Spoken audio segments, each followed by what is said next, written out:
first off, well, just to get this out of the way, Eternal Evil is available now on Steam since God knows when as a free-to-play game and through a prologue only. The game is a classic survival horror with a first-person perspective, just somewhere between the Resident Evil Village and the old series' remakes. Take a look. Here's the thing, this game is actually coming out and it's full in about a few months from now, we hear. Also, here's a new trailer. Help me, Ryan! They are coming!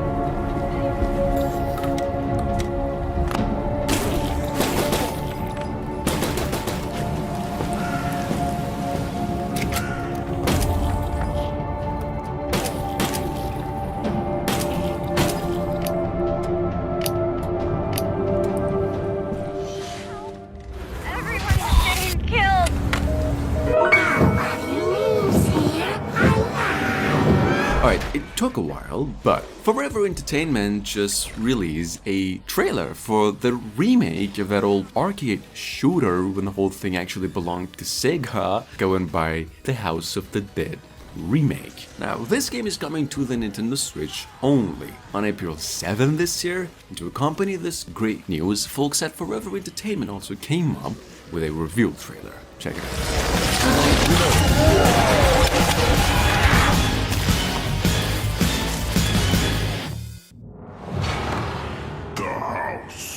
Of the dead.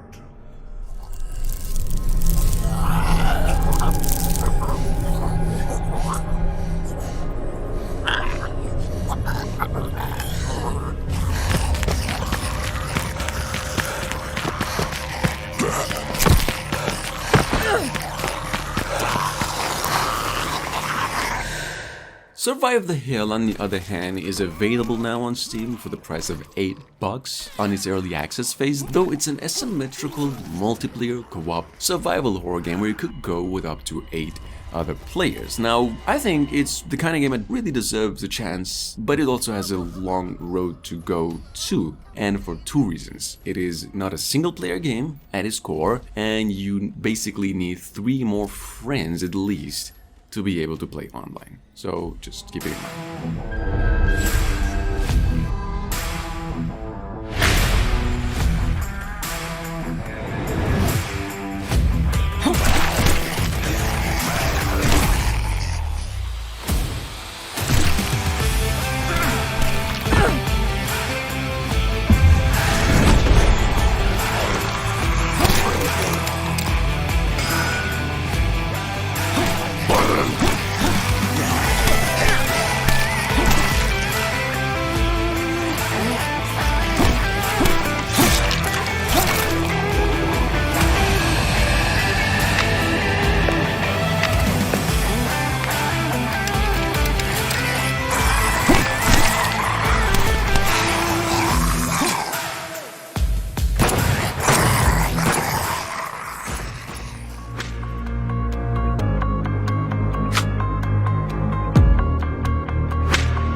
Coming up next, of course, is the day before. But what you all came to know as an open world MMO survival set in a deadly post-apocalyptic America, pretty much just overrun by infected and survivors on both sides, killing each other for food and some more stuff. Now, we know this game releases this summer for the next generation consoles in addition to PCs on precisely June 21st, with elements of both PvE and also PvP. There's more. Also, this is how the game will actually run with NVIDIA ray tracing support.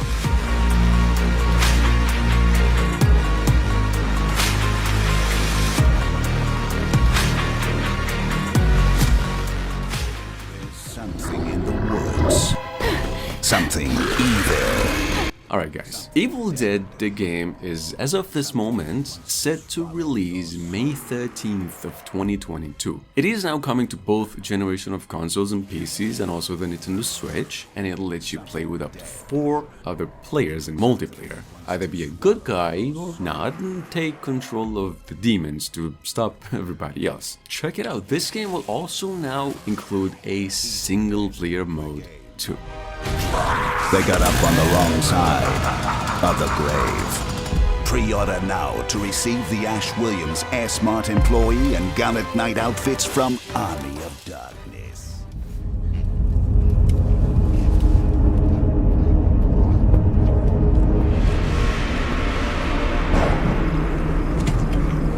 Alright, we have Them and Us, which is a classic survival horror game pretty much in the same vein as the old Resident Evil games with fixed camera. It's a really good game, it's well polished as well if I say so myself, not to mention the 90% positive rating on Steam that it's actually gathered so far. Them and Us is available on Steam with a playable demo as well for free and the full game for the price of $40.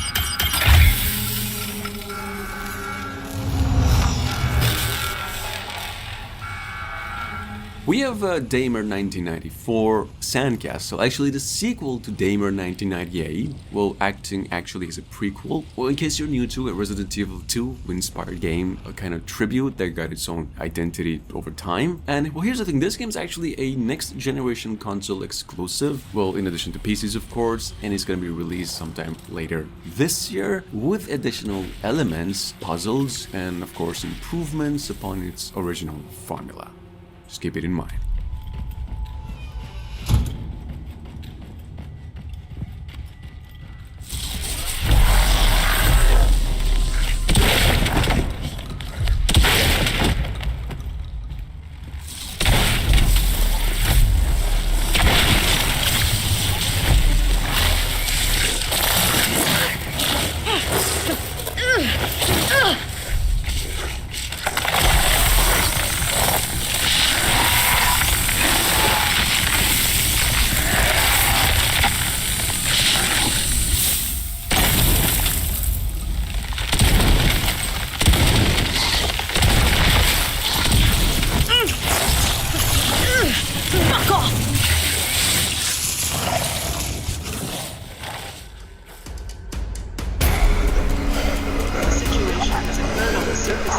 resulting in heavy structural damage to the research sector. Alright, so we have the not so distant reveal project going by specifically SCP Pandemic, a co-op first-person tactical shooter out of a Kickstarter campaign, which is basically set in some sort of an underground facility and after a global catastrophe. Here's the thing, Pandemic's actually sitting on Steam right now through early access phase since a couple of weeks back and available for the price of $20.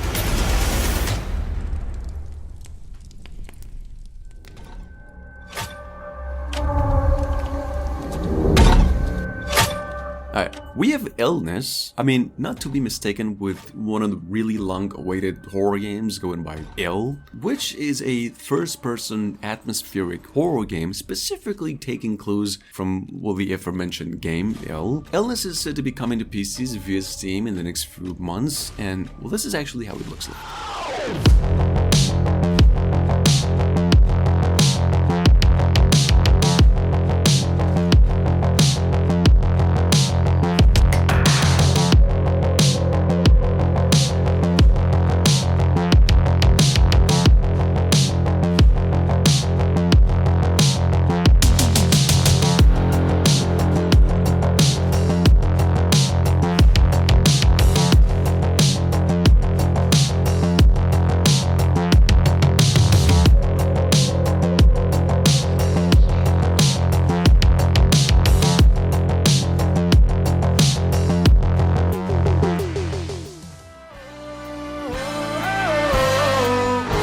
Coming up at number 10, we have what's described by its developers as a fast-paced strategy games. I've actually mentioned this earlier a lot. Well, obviously an action game too, taking clues from games such as Dead Rising. there's also zombies. Here's the thing. Showa American Story was announced almost 3 months ago by the Chinese developers and now rumored to be coming to PCs and the PlayStation consoles only either late this year or early next year. Take a look.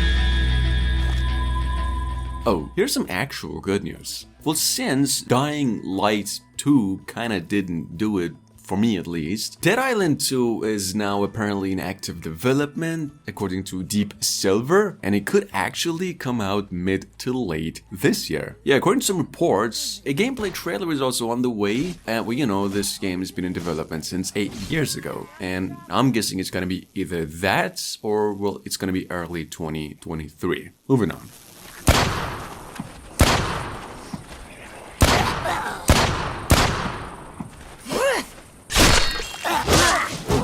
Can do.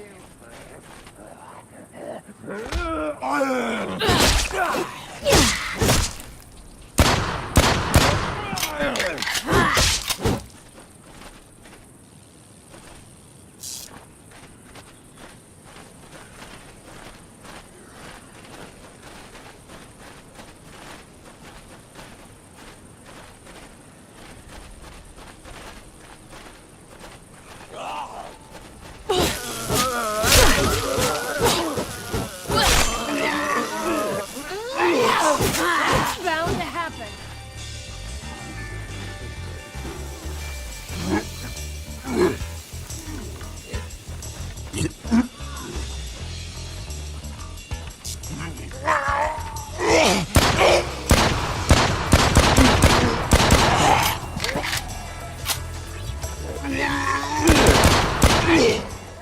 We also added 2 new weapons, the Mosin and the Stielhandgranate. Both of them were animated by Adin, and with the Mosin we now have the first sniper in the game.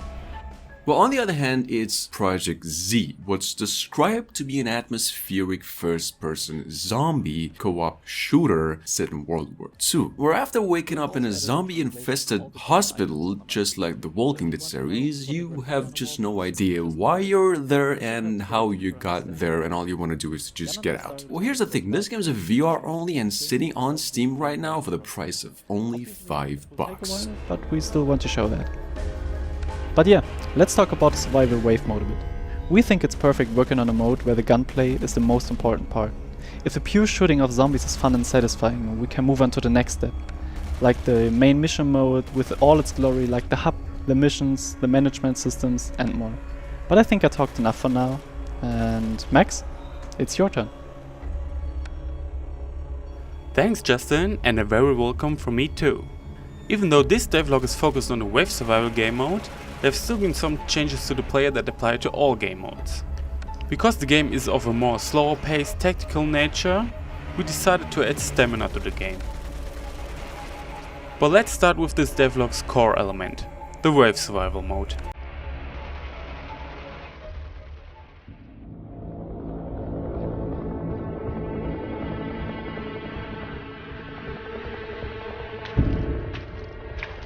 Right, Diphtheria, on the other hand, to be honest, I'm kind of new to myself, is an open world, first-person shooter with heart, but at the same time incorporating survival horror elements, such as base building, some life settlement elements and stuff, kind of in the same vein as, well, you could say DayZ, but I don't know, I've actually never played DayZ. Well, check it out, this game is coming to PCs, we hear mid to late this year.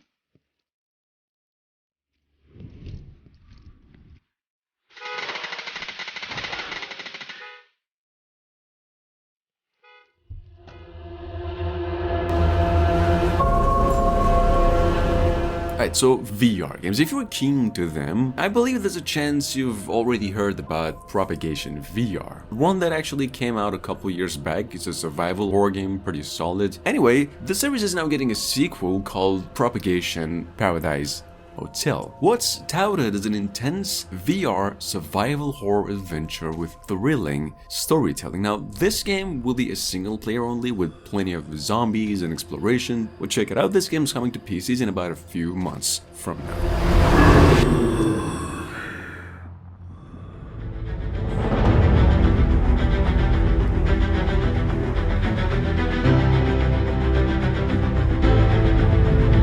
And last but not least, we have The Night of the Dead, which is available now on Steam since a couple of years back actually. It's still in early access phase and for the price of about $25 US. It's a pretty interesting game, to be fair, about a girl who gets trapped in a city covered with zombies after some sort of an experiment's gone wrong. Here, in case you're actually interested, the full game is set to be coming out in only a few months from now.